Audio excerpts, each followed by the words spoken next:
Speaking of funny, speaking of ridiculous, I know this might shock some of you, but yes, Donald Trump is lying, is exaggerating, in this case, the cost of prescription drugs. Now, let me start from experience and tell you something. Joe Biden, while Donald Trump is the guy that started in his first administration capping insulin costs, many under their health care plans, Plan B and Plan D, could not get access to capped insulin costs. What Joe Biden did, and I'm giving people a history of this because when you talk to MAGA Republicans, they'll say, it was Donald Trump who started capping insulin. Because of what Joe Biden did, millions of more Americans had access to getting their insulin capped at $35 because he helped pass some bills where Plan B and Plan D was covered under your health insurance where you didn't have to pay more than $35. Then Donald Trump signed an executive order day one in office going back to what he signed on to, where millions of Americans do not get access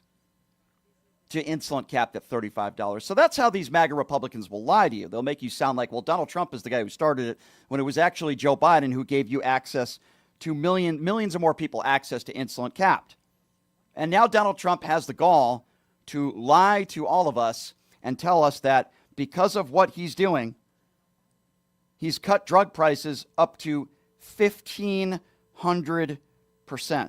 I want you to listen to this clip. This is very, very important because there are probably some in his base that are so stupid that they actually believe that the man who just fired the head of the Bureau of Labor Statistics, because their numbers he claims weren't accurate, has now claimed that he's lowered drug prices in America by 1,500%. Listen to this. Mr. President, what advice do you have for Republicans on Capitol Hill heading into midterms? What do they need to do? What can they do to, hold? Well, one of the things they're going to be talking about pretty soon are the tremendous drop in drug prices. We've cut drug prices by 1,200, 1,300, 1,400, 1,500%. I don't mean 50%. I mean 1,400, 1,500%, because we're going favored nations. We want the same price as Europe gets. We want the same price as other country gets. And over the years, 25, 30 years ago, it started where they were charging us much more. And I put an end to it, with the letter that you saw last week. So I think that's going to be a point. I don't know how anybody could win an election if they're on the other side of that issue.